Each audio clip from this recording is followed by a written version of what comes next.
दुनबळे मनसे अध्यक्ष राज ठाकरेंच्या भेटीकरता शिवतीर्थ या निवासस्थानी दाखल झालेले आहेत। कर्णबाळा दुनबळे हे मिटकरींच्या कारवरील हल्ल्या प्रकरणातील आरोपी आहेत आणि ते आता राज ठाकरेंची भेट घेण्याकरता म्हणून शिवतीर्थावरती दाखल झाले।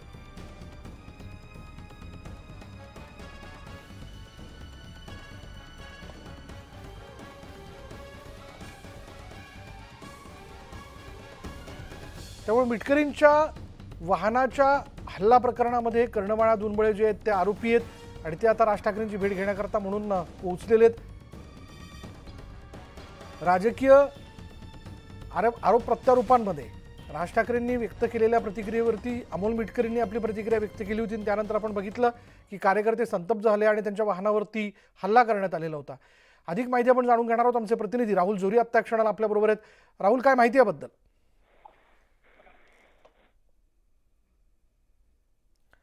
राहुल, तुझ्यापर्यंत माझा आवाज येतोय?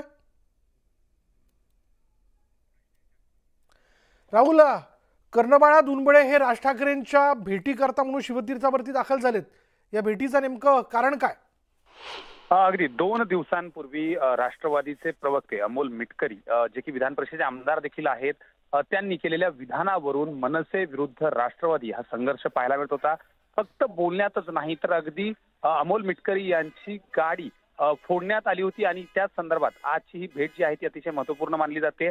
महायुतीमध्ये लोकसभा मध्ये राज ठाकरे यांनी बिनशर्त पाठिंबा जरी महायुतीला दिला असला, अर्थातच एकमेकांचे चांगले संबंध जरी असले तरी विधानसभेला मात्र तीच परिस्थिती कायम नाहीये आणि त्याच टप्प्यावर राष्ट्रवादी विरुद्ध मनसेचा हा संघर्ष नेमका किती टोकाला जातोय की राज ठाकरे मध्यस्थी करून यातमध्ये काही तोडगा काढतायत हे देखील पाहावं लागेल। तुर्तास ज्या पद्धतीने भूमिका घेण्यात आली होती, अगदी आक्रमक भूमिका, त्यावर आजची ही भेट अतिशय महत्त्वपूर्ण मानली जाते।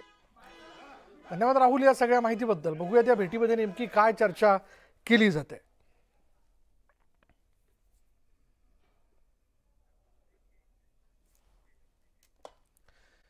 आज सकाळी पकडला तो गालट वगैरे काय तो, पण मुख्य जो चिथावणी देणार आहे, ज्या चिथावणीच्या भरोश्यावर मालोकार नावाचा एक विद्यार्थी 23 वर्षाचा तो तिथे त्याच्या बिचाराच्या मनात काही आम्हाला हल्ला करण्याचा कुठलाही हे नसताना तो तिथे येतो आणि त्या ठिकाणी त्याचा दुर्दैवी मृत्यू होतो। आणि हा सुद्धा कर्णबाळा हा त्याच्या घरातून प्रेस कॉन्फरन्स घेतो।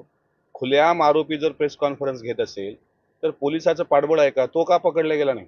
खरी चिथावणी तर त्यांनी दिली ना। तो आम्हाला चिथावणी देतोय ना की अमोल मिटकरीला, त्याला मी तुमच्या चॅनलच्या माध्यमातून जेवढे काही ते लोक आहेत त्यांना सांगतो की इथं परत एकदा आज अण्णाभाऊ साठेची जयंती आहे, इथं तुमच्या बापाचं राज्य चालत नाही, इथे कायद्याचं राज्य आहे आणि जर तुम्ही आता उतरलाच असाल तर पूर्ण उतरा। आणि दुसरं महत्वाचं की अकोला पोलिसांनी त्या कर्णबाळ्याला अभय का दिला?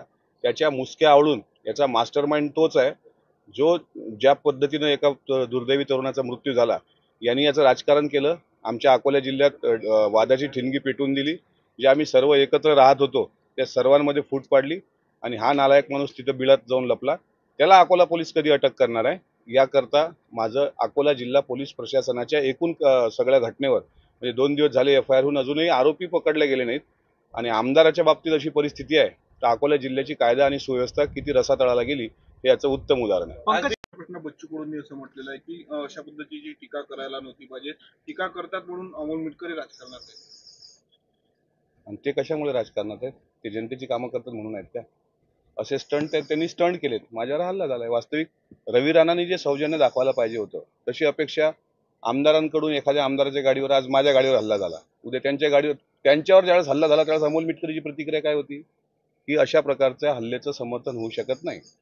जर राजकारणात नैतिकता ते जपतात तर त्यांनी या गोष्टीचं अप्रत्यक्ष समर्थन केलं। त्याच्यामुळे ठीक आहे, त्यांची वाचा त्यांना लखला, पण संकट आज एका आमदारावर आहे, उद्या तुमच्यावर, परवा आणखी कोणावर येऊ शकते। त्याच्यामुळे माझे ते संस्कार नाहीत, माझ्या पक्षाचे संस्कार नाहीत। त्यांच्यावर हल्ला झाला होता मागा, तुम्हाला माहित आहे, तुम्ही अमरावतीला असता त्यावेळेस माझी प्रतिक्रिया काय होती ते बघा। आज ते थोडेसे जोशमध्ये आहेत तर बोलून गेले असतील। रवी राणांपासून त्यांनी थोडा बोध घेतला असता तर बरं झालं असतं। बाळाला अमित ठाकरे आज येत आहेत अकोल्यामध्ये भेटण्यासाठी, कालच यायला पाहिजे होतं, अंत्यसंस्कारावर काल यायला पाहिजे होतं। तुमच्याकडे आहे भरमसाठ 5-50 कोटीची मदत करायच्या कुटुंबाला, येतात म्हणजे काही उपकार नाहीत करत ना। त्यांच्या पक्षाचा कोणीतरी गेलाय या दुःखात त्यांनी कौटुंबिक सहभागी व्हायला पाहिजे होतं. त्यांच्या वडिलांनी यायला पाहिजे, त्यांनी स्वतः यायला पाहिजे.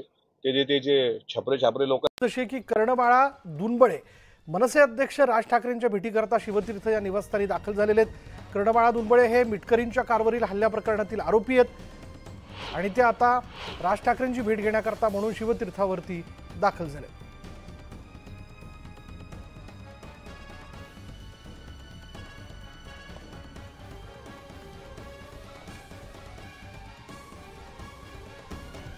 त्यामुळे मिटकरींच्या वाहनाच्या हल्ला प्रकरणामध्ये कर्णबाळा दुनबळे जे आहेत ते आरोपी आहेत आणि ते आता राज ठाकरेंची भेट घेण्याकरता म्हणून पोहोचलेले आहेत.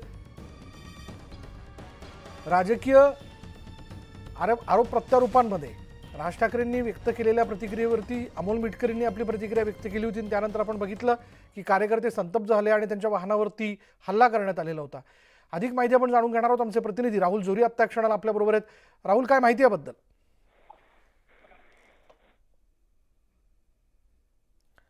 राहुल, तुझ्यापर्यंत माझा आवाज येतोय? राहुल, कर्णबाळा दुनबळे हे राज ठाकरेंच्या भेटीकरता म्हणून शिवतीर्थावरती दाखल झालेत. या भेटीचं नेमकं कारण काय? अगदी 2 दिवसांपूर्वी राष्ट्रवादीचे प्रवक्ते अमोल मिटकरी जे की विधान परिषदेचे आमदार देखील आहेत, त्यांनी केलेल्या विधानावरून मनसे विरुद्ध राष्ट्रवादी हा संघर्ष पाहायला मिळत होता. फक्त बोलण्यातच नाही तर अगदी अमोल मिटकरी यांची गाडी फोडण्यात आली होती आणि त्याच संदर्भात आजची ही भेट जी आहे ती अतिशय महत्त्वपूर्ण मानली जाते.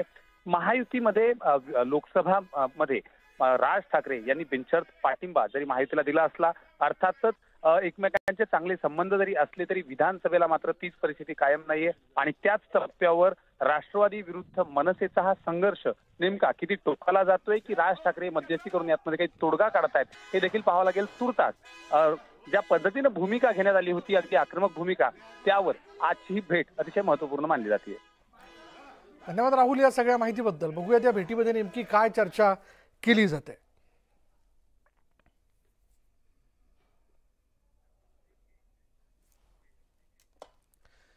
आज सकाळी पकडला तो गालट वगैरे काय तो, पण मुख्य जो चिथावणी देणार आहे, ज्या चिथावणीच्या भरोश्यावर मालोकार नावाचा एक विद्यार्थी 23 वर्षाचा, तो तिथे त्याच्या बिचाराच्या मनात काही आम्हाला हल्ला करण्याचा कुठलाही हे नसताना तो तिथे येतो आणि त्या ठिकाणी त्याचा दुर्दैवी मृत्यू होतो. आणि हा सुद्धा कर्णबाळा हा त्याच्या घरातून प्रेस कॉन्फरन्स घेतो.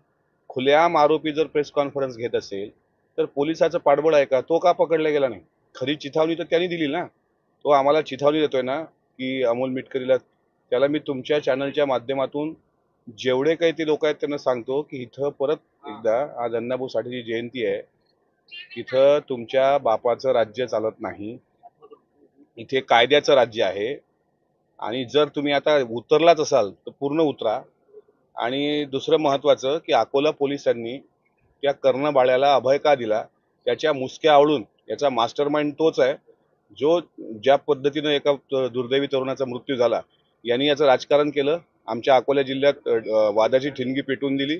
जे आम्ही सर्व एकत्र राहत होतो त्या सर्वांमध्ये फूट पाडली आणि हा नालायक माणूस तिथं बिळात जाऊन लपला. त्याला अकोला पोलीस कधी अटक करणार आहे याकरता माझं अकोला जिल्हा पोलीस प्रशासनाच्या एकूण सगळ्या घटनेवर, म्हणजे 2 दिवस झाले FIR होऊन अजूनही आरोपी पकडले गेले नाहीत आणि आमदाराच्या बाबतीत अशी परिस्थिती आहे तर अकोला जिल्ह्याची कायदा आणि सुव्यवस्था किती रसातळाला गेली हे याचं उत्तम उदाहरण आहे. प्रश्न बच्चू कडूंनी असं म्हटलेलं आहे की अशा पद्धतीची जी टीका करायला नव्हती पाहिजे, टीका करतात म्हणून अमोल मिटकरी राजकारणात आहे. आणि ते कशामुळे राजकारणात आहेत? ते जनतेची कामं करतात म्हणून आहेत त्या.